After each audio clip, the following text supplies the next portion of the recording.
Welcome welcome welcome. स्वागत है आपका एक और नई वीडियो में। यूट्यूब के कमेंट्स पढ़ रहा हूँ। आप लोग मुझे कॉल भी कर सकते हो, डिस्क्रिप्शन में ईमेल और इंस्टाग्राम है।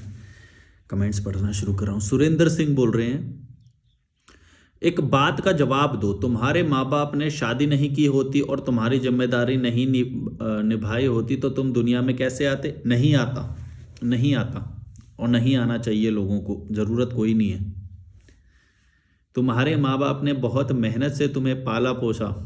कोई मेहनत नहीं होती भाई, ये चॉइस होती है। मेहनत करना या ना करना इंसान की चॉइस है। ऐसा नहीं है कि उन्हें पता नहीं था कि भाई मेहनत करनी पड़ेगी अगर बच्चे पालेंगे तो। पता थी कि नहीं पता थी? तुम बताओ। ये बात बाद में तो नहीं पता चलती, ये बात तो पहले से पता चलती है ना कि पालना है कि नहीं। और ये मैं सारे माता पिताओं के लिए बोल रहा हूँ, कोई एक के लिए नहीं, अपने के लिए नहीं, सबके लिए। तुम बताओ ना, ये तुम्हें बाद में पता चलता है कि मेहनत करनी पड़ेगी, कि पहले से पता रहता है? फिर क्यों करते हो? नहीं पाला जाता तो? किसी ने तुमसे लठ मारे, तुम्हारे अंदर कोड़े बरसाए, किसने बरसाए तुम्हारे अंदर कि भाई तुम पैदा करो? बहुत मेहनत से तुम्हें पाला पोसा, तुम उन्हीं माँ बाप को झूठे जूते मारने को कह रहे हो। जूते मारने का मेरा मतलब होता है कि उनकी सोच को जूते मारो, ऐसे नहीं कि लिटरली जूते मारने लग जाओ। हाँ, अगर बकवास करे तो जूते भी मार सकते हो, नहीं लीगल हेल्प। वैसे तो दूर चले जाओगे तो कि तुम्हें जूते मारने की जरूरत ही नहीं पड़ेगी। तुम दूर दूर चले जाओ, वायलेंस की जरूरत ही नहीं है तुम्हें। हाँ, कोई पियक्कड़ वियक्कड़ होगा, ऐसा होगा तो तुम थप्पड़ वप्पड़ मार सकते हो, लठ भी मार सकते हो, जूते भी मार सकते हो, जो मर्जी, तुम्हारी मर्जी समझाने के लिए। बाकी पुलिस से हेल्प लो सीधा, अगर ज़्यादा ही बेकार है माँ बाप तो। पाला पोसा तुम माँ बाप को जूते मारने को, तुम क्या लोगों को जिसमें खुद के माँ बाप के लिए रिस्पेक्ट नहीं है। रिस्पेक्ट का मतलब ये नहीं होता कि तुम किसी को भी किसी भी केस में रिस्पेक्ट करोगे। रिस्पेक्ट का मतलब अलग होता है। जैसे माँ बाप हैं तो सिर्फ माँ बाप होने की वजह से रिस्पेक्ट मत करो। तो इसका मतलब तो ये हो गया कि कोई रेपिस्ट होएगा, अगर किसी का बाप रेपिस्ट होएगा तो भी तुम उसकी वो करते रहोगे, इज्जत करते रहोगे क्या? अगर कोई क्रिमिनल होएगा, कोई क्रिमिनल होएगा, कोई देशद्रोही होएगा, कोई आतंकवादी होएगा तुम्हारा माँ बाप, तो तुम उसकी रिस्पेक्ट करोगे क्या? रिस्पेक्ट क्यों बोल रहे हो तुम? सिर्फ माँ बाप होने की वजह से रिस्पेक्ट बोल रहे हो, यूं बोल रहे हो कि बस माँ बाप हैं तो रिस्पेक्ट करो। ऐसे थोड़ी होता है। सिर्फ माँ बाप होने की वजह से कभी रिस्पेक्ट मत करना। तुम हमेशा ये देखना, क्या तुम्हें सरकारी स्कूल में पढ़ाया गया, क्या तुम्हें प्रोटीन दिया गया या नहीं दिया गया, तुम्हें अच्छे से ग्रो किया गया या नहीं किया गया, कहीं ज़बरदस्ती शादी तो नहीं कराई, कोई अपनी आइडियोलॉजी को तुम्हारे ऊपर थोपा तो नहीं गया। तुम्हें उन्होंने कितनी आज़ादी दी। सिर्फ पैदा करने की वजह से इज्जत मत करो। तुम ये देखो कि उन्होंने तुमको आज़ादी दी या नहीं दी। ज़बरदस्ती तो नहीं पढ़ाई में लगाया कि भाई तू पढ़ पढ़ पढ़, हम जो बोलेंगे वो पढ़, कि तुम्हें मज़ा भी नहीं आ रहा लाइफ में और तुम ज़बरदस्ती करे जा रहे हो, या जॉब करने को ज़बरदस्ती करे कि भाई पैसे कमाओ पैसे कमाओ पैसे कमाओ। इन चीज़ों की वजह से इज्जत करो कि भाई तुम्हें कितनी लिबर्टी दी गई, तुम्हें जीवन में सुखी महसूस हो रहा है कि नहीं, अच्छा महसूस हो रहा है कि नहीं। क्योंकि ये सब परिणाम होगा हमेशा माता पिता का। ये माता पिता की जिम्मेदारी है कि वो पूरा खुश रहे, अच्छी जगह पे पढ़े लिखे, अच्छा खाना खाए और अच्छा जीवन जिए, क्योंकि उसने उसको पैदा किया है।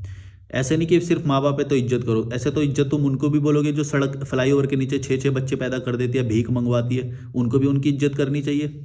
सही बोल रहे हो? सही बोल रहे हो तुम। यही बोलते हो कि वो जो बच्चे को पैदा किया फ्लाईओवर के नीचे, उसको अपने माँ बाप की इज्जत करनी चाहिए क्योंकि पैदा किया, और उसके बाद भीख भी मंगवा रही है उससे। ऐसे मैं कितने तुम्हें दिखा दूँ। सिर्फ भीख मंगवाना ही वो नहीं है, बहुत लाइफ के अलग अलग और भी चीज़ें होती हैं जो नहीं कर पाते।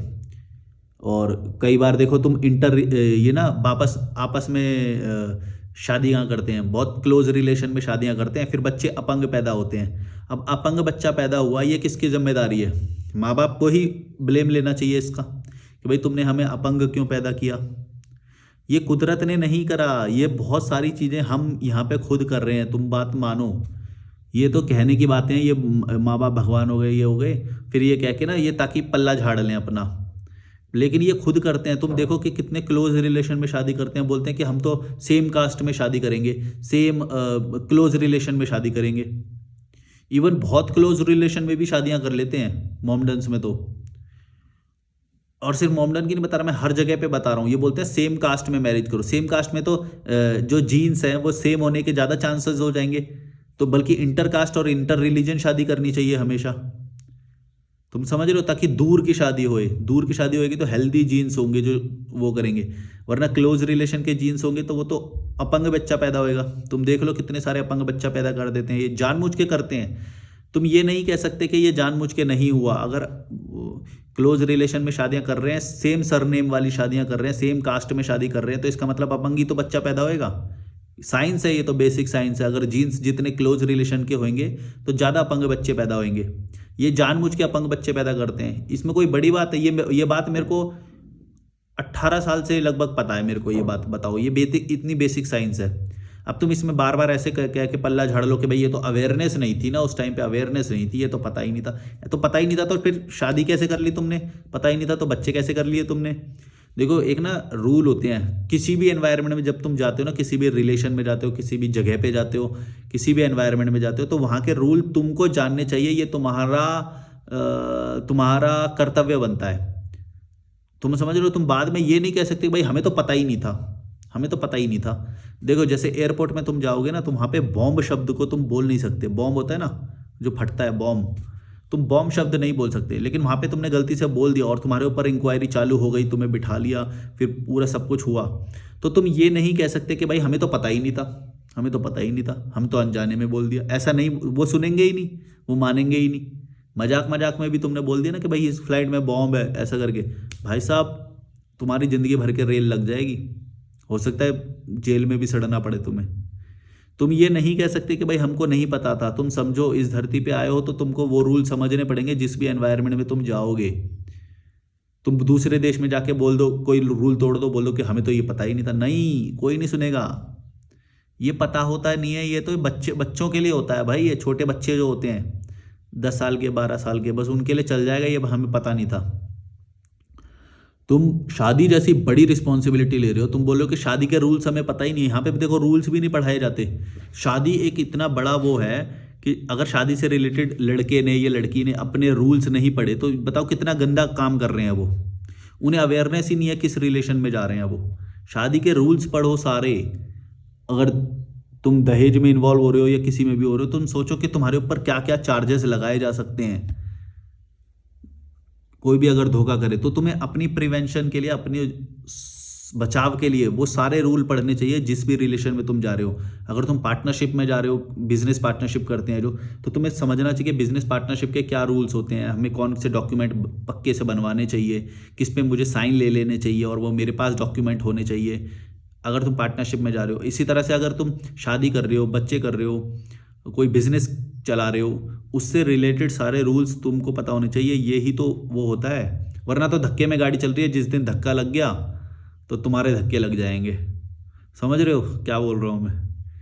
तो ये एक्सक्यूज़ तुम नहीं दे सकते। लॉ का पहला रूल तो यही होता है कि तुम इंफॉर्मेशन नहीं है, हमें को पता नहीं था, ये वाली बात नहीं चलेगी, ये नहीं चल सकती। तुम समझो भड़वो, तुम्हें समझ में क्यों नहीं आती? तो इसी तरह से जो शादी के रूल्स हैं, माँ बाप बनने से पहले माँ बाप होने के रूल्स पता होने चाहिए, पेरेंटिंग के रूल्स पता होने चाहिए कि भाई पेरेंटिंग में तुम्हारी ये जिम्मेदारी है कि तुम मेल न्यूट्रिशन नहीं होने दोगे बच्चे को। मतलब पूरा प्रॉपर डाइट खिलाओगे उसे, उससे भीख नहीं मंगवाओगे, 14 साल या जो भी साल है चाइल्ड लेबर उससे नहीं करवाओगे। ये सारे रूल तुमको पता होना चाहिए। यहाँ पे पता होते हैं क्या? तुम बोले उन्हें भगवान बोले जाओगे? ऐसा नहीं चलता यहाँ पे आज भी। वरना फिर ऐसे ही लोग करते रहेंगे। तुम गालियां नहीं दोगे, तुम वो पॉइंट आउट नहीं करोगे कि कौन गलत है, तो फिर तो कभी चीज़ें सॉल्व ही नहीं होंगी। तुम बस कारण बताते रहोगे। कल की बात है, कल मैंने एक से लिफ्ट लिया, वो मेरे को मैंने बताया कि भाई ऐसे ऐसे मैं सोशल मुद्दों पे बोलता हूँ चैनल पे। तो वो बोल रही, एक महिला, 2 महिलाएं थी और एक वो था, तो वो एक महिला बोलती है उसमें से कि ना जो टीयर 3 में ना उनको तो अवेयरनेस नहीं है। अरे भाई अवेयरनेस नहीं है तो मैं न्यूट्रिशन वगैरह उन सब के बारे में बोल रहा था कि न्यूट्रिशन और ये सब की अवेयरनेस नहीं। बोले अवेयरनेस नहीं है तो तुम पॉइंट आउट तो करोगे। तुम ये थोड़ी बोल सकते हो कि अवेयरनेस नहीं है तो हम भी चुप बैठ जाएंगे, वो भी चुप बैठ जाएंगे और तुम खुद पूड़ियाँ बना रही हो। हमारे त्योहार देखो कैसे होते हैं, पूड़ियाँ बनाते हैं लोग। पूड़ियाँ पूड़ियाँ फ्राइड होती हैं। तो किसी भी त्योहार में तुमने हेल्दी खाना होते हुए देखा है? बहुत कम त्योहार है जिसके अंदर हेल्दी खाना होता है, अनहेल्दी खाना होता है। ये पेरेंटिंग है इनकी, ये पेरेंटिंग है। पेरेंटिंग के रूल्स नहीं समझे, कुछ भी नहीं समझे और बोल रहे हो तुम इन्हें भगवान बोलो। मेल न्यूट्रिशन होता है आधे बच्चों को यार। यहाँ पे प्रोटीन तक नहीं मिलता, उनकी डाइट देखो। तो अच्छा, ये सब भी तुम्हें पता कब चलेगा? जब तुम विदेश जाओगे। विदेश जाने से तुम डरते हो, विदेश जाओगे तो तुम्हें सच्चाई पता चल जाएगी भारत की, अपने माता पिता की, अपने खाने की, अपने कल्चर की। तुम्हें सच्चाइयाँ पता चल जाएंगी कि भाई देखो इतनी सारी खामियां हैं यहाँ पे, तो इतनी सारी गलतियां हैं यहाँ पे। अगर तुम्हें ये सब दिख जाएगा तो तुम्हारी आत्मा फड़फड़ा जाएगी, इसीलिए तुम बाहर निकलते नहीं हो, एक ही कुएं में पड़े रहते हो, कंफर्ट जोन में। अगर तुम बाहर नहीं निकलोगे तो तुम्हें पता कैसे चलेगा कि तुम्हारी गलतियां क्या क्या हैं? एक ही समाज में रहते हो, एक ही जगह पे रहते हो, घुट घुट के उन्हीं के बीच में जीते रहते हो। फिर क्या होएगा? यही तो होएगा कि भगवान बोलो उनको, ये मानो उनको, इज्जत करो, अच्छे बनो, नैतिक बनो, एथिकल बनो। यही सब करते रह जाओगे, कभी ग्रो नहीं करोगे।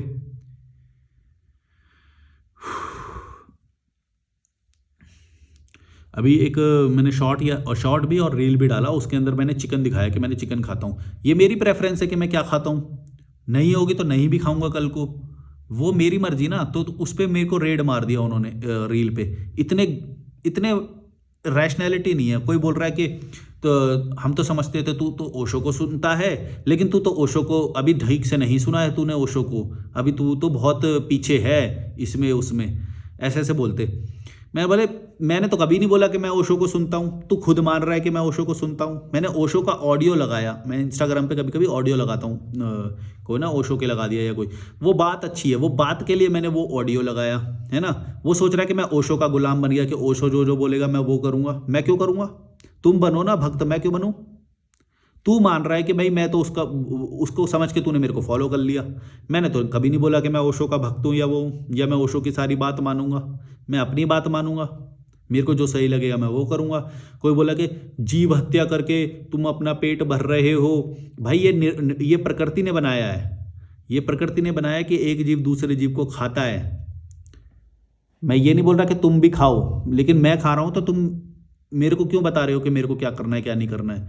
यही तो बोल रहा हूं। ये सारे लोग जो भी ये बोल रहे हैं ना, ये विदेश नहीं गए होंगे कभी, मेरी गारंटी है, मेरी गारंटी है ये विदेश नहीं गए होंगे कभी। विदेश जाते तो पता चल जाता तो मैं कि पूरी दुनिया नॉनवेज खाती है भाई, और वो हेल्दी हैं। हम लोग मेल न्यूट्रिशन का शिकार हो रहे हैं, जो बोलते हो ना तुम कि गेहूँ खा लो, चावल खा लो, और ये जो तुम बोलते हो सोयाबीन, ये सब इतना आसान नहीं है वो न्यूट्रिशन गेन करना। और अगर कर रहे हो ना तो वही उसमें ही पूरा दिन चला जाएगा। अगर इजी न्यूट्रिशन देखो, न्यूट्रिशन लेने का एक मेन रूल बताता हूँ कि जिससे तुम लॉन्ग टर्म तक, उसका इजी होना बहुत ज़रूरी है। और मेरे को अगर इजी तरीके से मिल रहा है तो मेरी मर्जी ना, मैं जैसे लेना चाहूँ। तुम इलीगल करवा दो गवर्नमेंट से, तुम्हारे बस की है तो इलीगल करवा दो। तुम अपना नैतिक जो तुम आइडियोलॉजी है, वो आइडियोलॉजी के बेस पे है। जो तुम ये बोलते हो ना कि नॉनवेज खाना या नहीं खाना चाहिए, ये आइडियोलॉजी है, ये तुम मानते हो, ये मान्यता है बस। इसमें ये नहीं है कि मैं क्रूअल हो गया या वो हो गया, ये तो प्रकृति का बनाया हुआ नियम है। बहुत पूरी दुनिया खाती है, क्यों नहीं खाती? मैं जो नहीं खाते, मैं तो उनसे सवाल करता हूँ कि क्यों नहीं खाते तुम? फिश क्यों नहीं खाते? चिकन क्यों नहीं खाते? क्योंकि न्यूट्रिशन तो उससे ही मिलेगा ना। तुम्हें न्यूट्रिशन लेना चाहिए। मेरे को पता है इसमें इस वीडियो में भी बहुत सारे लोग बुरा मान जाएंगे, मेरे को फर्क नहीं पड़ता, निकलो। तुम्हारी रैशनैलिटी इतनी भी नहीं है कि तुम समझ नहीं सकते कि तुम्हारे लिए अच्छा क्या है इस दुनिया में। तुम अपने लिए अच्छा करना, मैं तुम्हें बता रहा हूँ, ये पूरी दुनिया तुम्हें खा जाएगी। अपने लिए अच्छा करो पहले तो। हालांकि खुद के तो वाट लगी हुई है, मेल न्यूट्रिशन का शिकार हो रखे हैं, और बोले जीव हत्या की बात करेंगे। जीव हत्या कौन से उसमें नहीं होती? मैं बताऊं जीव हत्या कितनी होती है? तुम जो वेजिटेरियन खाना खाते हो ना, सो कॉल्ड वेजिटेरियन, मैं बताता हूं उसमें कितनी जीव हत्या होती है। पेस्टिसाइड का नाम सुना है? पेस्टिसाइड से जो कीड़े मारे जाते हैं, वो खेत में कितने सारे कीड़े मारे जाते हैं मालूम है? जीव हत्या की बात करते हो भाई। न्यूट्रिशन, ये जो फूड चेन के अकॉर्डिंग बड़ा जीव, जो ज़्यादा कॉन्शियस वाला जीव हमेशा कम वाले को ख़त्म कर देगा। यही प्रकृति का नियम है। और जो survival of the fittest rule को तुम वो कर रहे हो, सर्वाइवल ऑफ द फिटेस्ट होता है हमेशा। तुम कुछ भी कर लो, मैं फिर भी ये नहीं बोल रहा कि तुम खाओ, मैं तो बोल रहा हूँ कि जो तुम्हारी मर्जी है तुम वो खाओ, पर जो खा रहा है उसके ऊपर रेड मारते हो तुम घटिया लोग। तुमको दिमाग नहीं है इतना सा। न्यूट्रिशन लेना जरूरी है, और मैं न्यूट्रिशन जैसे मर्जी ले सकता हूं, ये मेरा अधिकार है। संविधान अधिकार देता है, लॉ अधिकार देता है। मेरी मर्जी, मैं खाऊंगा। तुम्हें खाना है खाओ, नहीं खाना मेल न्यूट्रिशन के शिकार हो जाओ, मर जाओ। जब भी तो ये हालत हो रखी है, पूड़ियाँ खा खा के, पराठे खा खा के, छोले कुलचे खा खा के। जो सो कॉल्ड ये बोलते हैं ना कि हम तो वेजिटेरियन है और हम तो इससे भी सोयाबीन से न्यूट्रिशन लिया जा सकता है, उनको जाके देख लो सच में लेते हैं कि नहीं। लिया जा सकता है क्यों बताते हो तुम? सच में बताओ ना, तुम सच में लेते हो क्या? तुम ले लेते हो क्या? नहीं ले सकते, इतना इजी नहीं है वो। बोलते दाल से खा लेंगे, दाल में भी तो प्रोटीन होता है। भाई लेके दिखाना तू 100 ग्राम, एक दिन में 100 ग्राम प्रोटीन कंप्लीट करके दिखा वेजिटेरियन से। और एक हफ्ते के लिए नहीं, पूरी जिंदगी में स्थापित करके दिखाओ एक बार। अब इसमें कुछ लोग आएंगे बोलेंगे हाँ हमने तो किया है, हमने 100 ग्राम क्या, मैं तो 200 ग्राम कर देता हूं। लेकिन तुम ये सोचो ना भड़वो, तुमने मान लो 1 मिलियन लोगों में से एक बंदे ने कर भी दिया, तो इसका मतलब तो यहीं पे थ्योरी फेल हो गई ना। अगर एक देखो, अगर इस वीडियो पे एक बंदे का कमेंट आया ना, तो इसी बात से समझ जाना कि पूरे जितने भी वो हैं उसमें से एक बंदे का कमेंट आया कि ये हो सकता है। प्रैक्टिकल नहीं है भाई। 5% प्रैक्टिकबिलिटी को तुम 100% नहीं बोल सकते।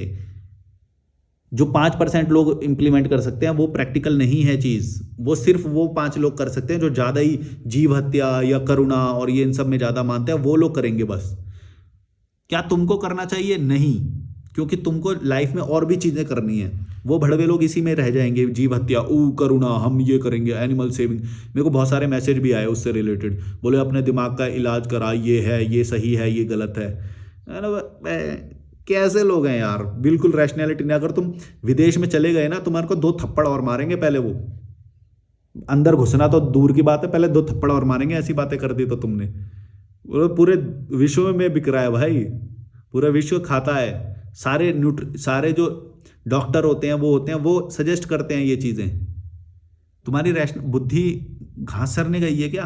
हाँ घास वाले ही हो तुम तो सारे वीगन वाले।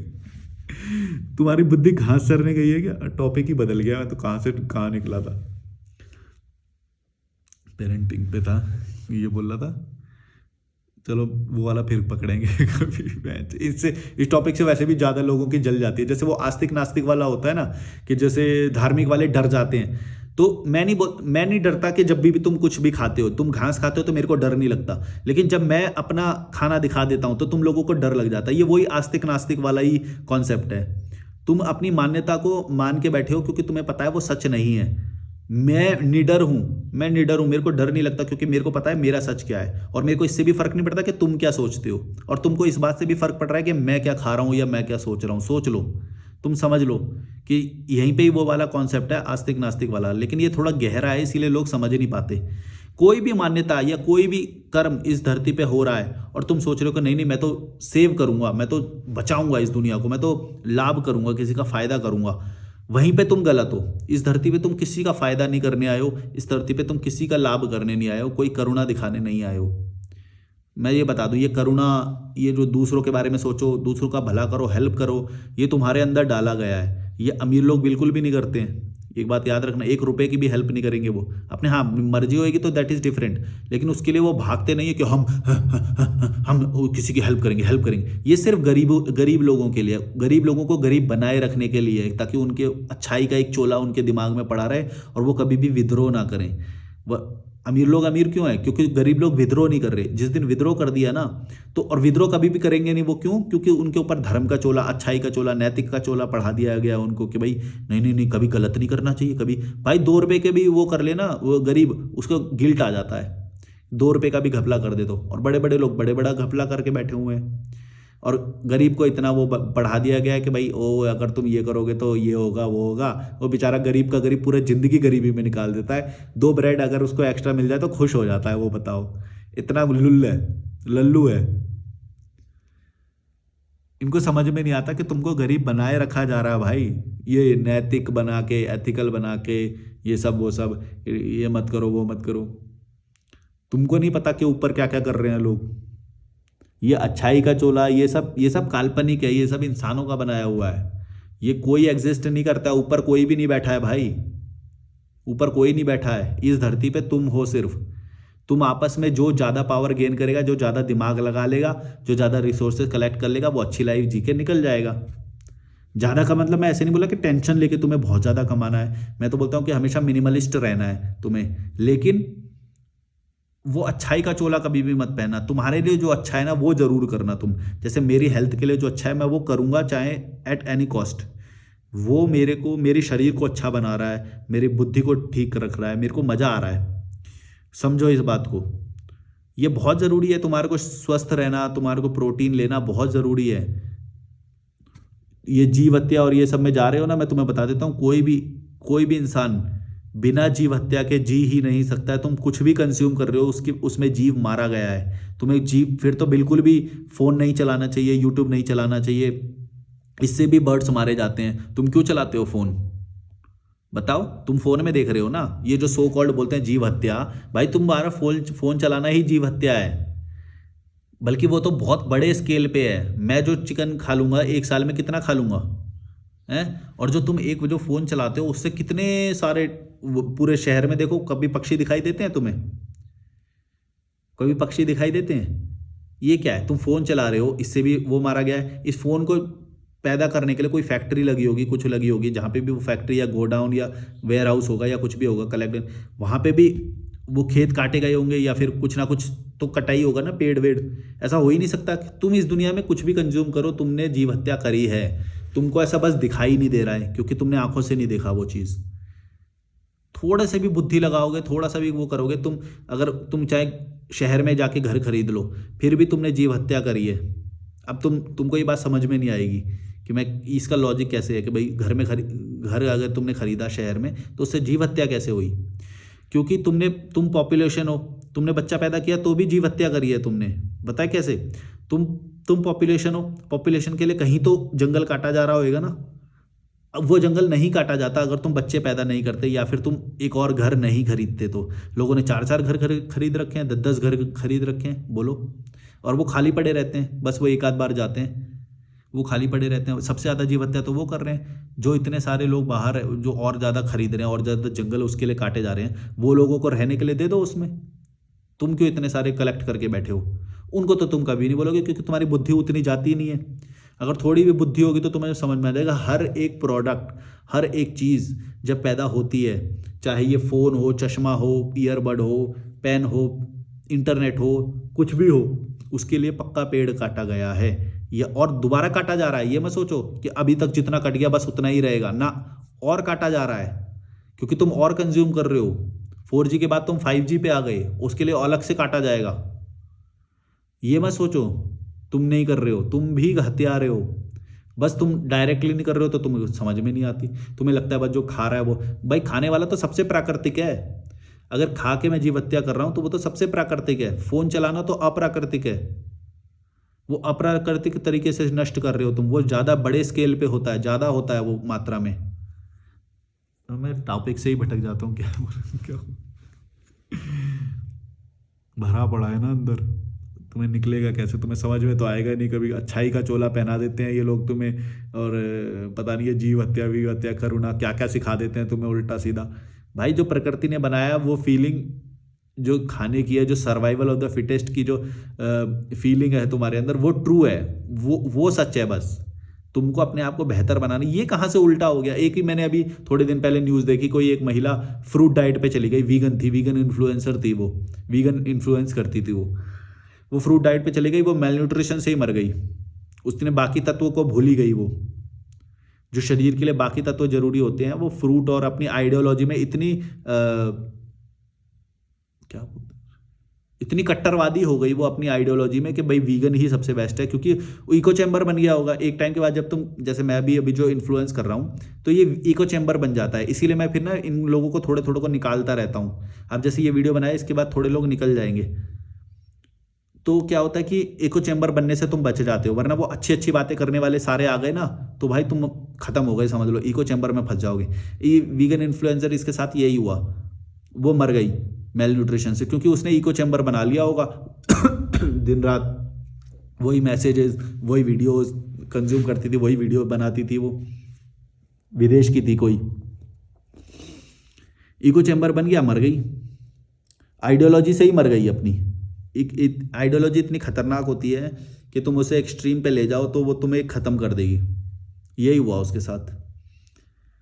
इसीलिए मैं थोड़े थोड़े लोगों को भगाता रहता हूँ, भागो यहाँ से, उल्टा सीधा बोलूँगा, कुछ भी बोलूँगा, निकलते रहो, मेरे को सिर्फ रैशनल, प्योर शुद्ध रैशनल चाहिए, जो किसी भी चीज़ को समझ पाए। ऐसे नहीं कि बुरा लग गया कि भाई चिकन खाता बुरा लग गया तो फिर निकल लिए वहाँ से।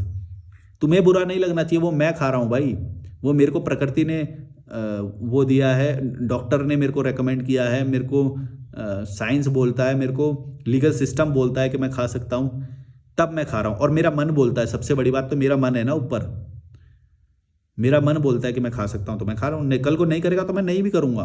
मैं इतना शुद्ध हूँ।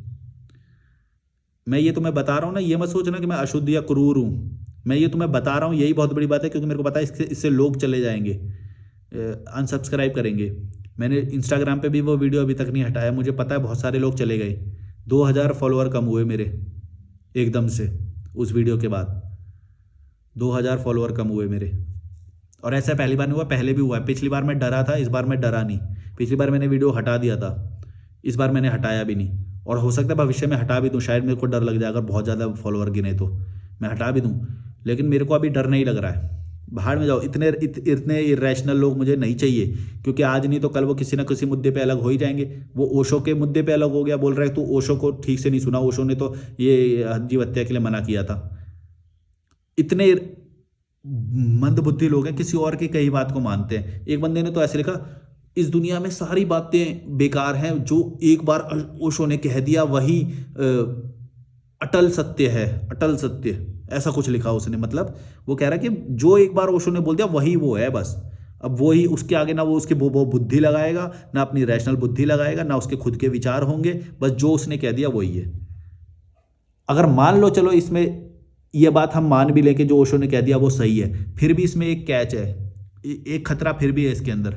मान लो ओशो ने जो भी बात कही उसको तुमने गलत तरीके से समझ लिया, तो ये भी तो हो सकता है। मान लो उसने बोली सही बात, लेकिन उसको गलत मीनिंग गलत समझ लिया, तो भी क्या तुम अपना दिमाग नहीं लगाओगे कि यार ये बात कुछ ना गलत तो लग रही है, ये बंदे ने बोला क्या है? फिर तो तुम तीसरे बंदे से कंसल्ट भी नहीं करोगे, मेरे जैसे बंदे के चैनल पे भी नहीं आओगे तुम, और दूसरे बंदे से कंसल्ट भी नहीं करोगे। यार मेरे को ना कुछ गलत लग रही है ओशो की ये बात, ये जरा आपका इसमें क्या विचार है? वो बताएगा नहीं नहीं इनका कहने का मतलब ये है, तो तुम तो रेक्टिफाई भी नहीं करवाओगे दूसरे बंदे से, क्योंकि अटल सत्य मान लिया तुमने, और क्या बोलते हैं, अटल सत्य मान लिया और उसको समझ भी गलत लिया। तुम्हारे तो जीवन की पूरी वाट लग जाएगी गलत मान्यता में मानते रहोगे। अच्छा, गलत मान्यता में मानने में एक और बड़ा रिस्क है। एक बात बताता हूँ मैं तुम्हें लगता होगा ना कि हम कुछ भी मान ले तो हमारा क्या घाटा है, कोई घाटा तो नहीं है। मैं एक बात बताता हूँ क्या घाटा है इसमें। जब भी तुम कुछ गलत बात मान लोगे ना, तो गलत लोग ही तुमसे अट्रैक्ट होंगे। तुम समझ रहे हो? अगर तुम जैसे गलत बात में हामी भरते रहोगे, गलत टॉपिक पे तुम इंटरेस्ट लेते रहोगे, तो उसी तरह के लोग तुम्हारे पास आते रहेंगे और वो तुम्हारे जीवन को कठिन बनाएंगे। तुम समझ रहे हो मैं क्यों इसमें इतनी कड़वी बात बोलता हूँ, या फिर ये नॉनवेज वाली बात बोल रहा हूँ? क्योंकि मुझे पता है इससे ना मेरे वो लोग हट जाएंगे जो मेरे जीवन को कठिन बना सकते हैं। इर्रेशनल लोग तुम्हारे जीवन को हमेशा कठिन बनाएंगे। तो मैं क्या करता हूँ कि मेरे को शुद्ध रैशनल चाहिए, जो शुद्ध रैशनल होते हैं, जो मेरी बातों को समझ पाए, जो डिसएग्रीमेंट को झेल पाए, जो मेरी आइडियोलॉजी से अगर डिसएग्री भी कर रहा है तो भी मेरी बात को समझ पाए कि भाई ये इसकी सोच है, मेरे को क्या लेना देना, ऐसा बोले। मेरे को वो लोग चाहिए। तो मैं इतनी कड़वी बात बोलता हूँ, इतनी गालियाँ देता हूँ, इतने अपनी आइडियोलॉजी जो इतनी एक्सट्रीम आइडियोलॉजी है कि भाई नॉनवेज वेज पे इतना कोहराम मच जाता है लोगों के बीच में, मैं वो भी बात बोल रहा हूँ। क्यों? क्योंकि मेरे को पता है इससे मेरा जीवन आसान होएगा, इससे मेरे पास सिर्फ रैशनल लोग आएंगे। कड़वी बात इसीलिए मैं बोलता हूँ कि कड़वे शब्द बोलो, तो सबसे पहले तुम्हारा परिवार तुमसे अलग हो जाएगा, तुम्हारा समाज तुमसे अलग हो जाएगा, क्योंकि तुम कड़वी बात बोलो। कड़वी मतलब सच बात बोल रहे हो। तो सच बात बोलने से हमेशा लोग तुमसे, इरेशनल लोग हैं वो दूर होते चले जाएंगे। इससे तुम्हारा जीवन हल्का हो जाएगा, आसान हो जाएगा, क्योंकि इरेशनल लोग तुम्हारे आसपास ही नहीं आएंगे। वो बोलेंगे ये तो घटिया लोग हैं, वो अनफॉलो मार देंगे या अनसब्सक्राइब कर देंगे, वो तो निकल लेंगे। तो फिर तुम्हारा जीवन आसान हो जाएगा, वरना वो कहीं ना कहीं जाके तुम्हें फंसा देंगे। तुम्हारे मतलब आधे मुद्दे पे बात मिल रही है तो तुमको फॉलो कर लिया, आधे मुद्दे पे वो कर लिया, सब्सक्राइब कर लिया, आधे मुद्दे पे भाई तू तो हमारा ही गुरु है, अब तू ही सब कुछ है, तू ही सब कुछ है। और जैसे ही तुमने एक बात बोली निकल लिए। तो इससे क्या पता चला? इससे ये पता चला डिसएग्रीमेंट झेलने की उनके अंदर क्षमता ही नहीं है। वो कभी ना कभी तो हट ही जाते तुमसे, अगर नहीं भी हटते तो भी तुम्हारे जीवन को वो कठिन ही बनाते। मैं बताऊं, जब मेरे को ऐसे बोलते ना कि भाई मैं तो तुम्हारा फैन हूं, भाई मैं ही तुम्हारा ये हूं, मैं तुम ही हमारे पैगंबर हो, तुम ही हमारे भगवान हो, ऐसे ऐसे करते हैं लोग ना, कुछ फैन ओवर फैन हो जाते हैं। मेरे को ऐसे लोग नहीं चाहिए। सीधी बात है, मेरे को नहीं चाहिए भाई। रैशनल बनो ना, तुम अपना दिमाग लगाओ उसमें, हो सकता है मैंने कुछ गलत बोल दिया हो। मेरे को नहीं चाहिए ऐसे फैन लोग भाई। मैं कभी गलत गलत बोल दूंगा तो मुझे रेक्टिफाई कौन करेगा? तुम तो फैन बन चुके हो, तुम तो उसको जस्टिफाई करते रहोगे मेरी सारी चीजों को। भाई तुम अपना दिमाग लगाओ कि तुम्हारे लिए क्या सही है, वो जज करो। तुम्हारे लिए हेल्थ अच्छी है, तुम्हारे लिए फाइनेंस अच्छा है, तुम्हारे लिए नए नए विचार सुनना तुम्हारे लिए अच्छा है, क्योंकि तुम्हें ग्रोथ देंगे वो भविष्य में। और घटिया लोगों को हटाना बहुत अच्छा है। इजी लाइफस्टाइल, मिनिमलिस्ट लाइफस्टाइल, प्रकृति में रहना, मैं ये सारी बातें बोलता हूँ। तुम इसमें से कुछ से रिलेट कर जाते हो, एक आध से डिसएग्री कर जाते हो, पूरा चैनल छोड़ के चले जा रहे हो। इसका मतलब क्या हुआ? तुम्हारे अंदर बुद्धि नहीं है। अगर तुम मेरे से कभी फिजिकली मिल जाओ, लाइफ में कभी मिल जाओ, मेरी लाइफ को तो तुम घटिया ही बनाओगे। मेरे मैं गारंटी दे रहा हूँ। रैशनैलिटी सिर्फ ये नहीं होती कि तुमने सही बातों को समझ लिया। रैशनैलिटी ये होती है कि जब तुम नहीं समझे तो तुम क्या ये समझ पाए कि सामने वाला क्या कहना चाह रहा है। तुम उस डिसएग्रीमेंट को झेल पाए या नहीं झेल पाए।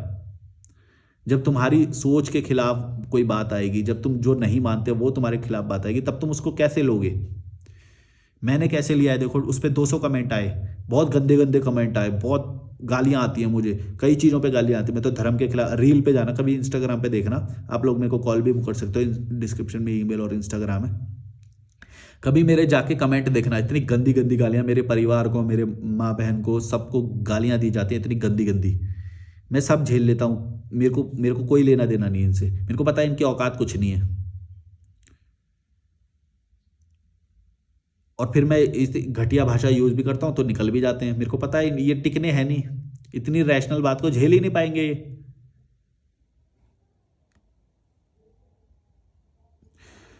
चलो भाड़ में जाओ, अनसब्सक्राइब कर दो, जिसको भी अच्छा नहीं लगा निकल लो यहाँ से, भाड़ में जाओ बस।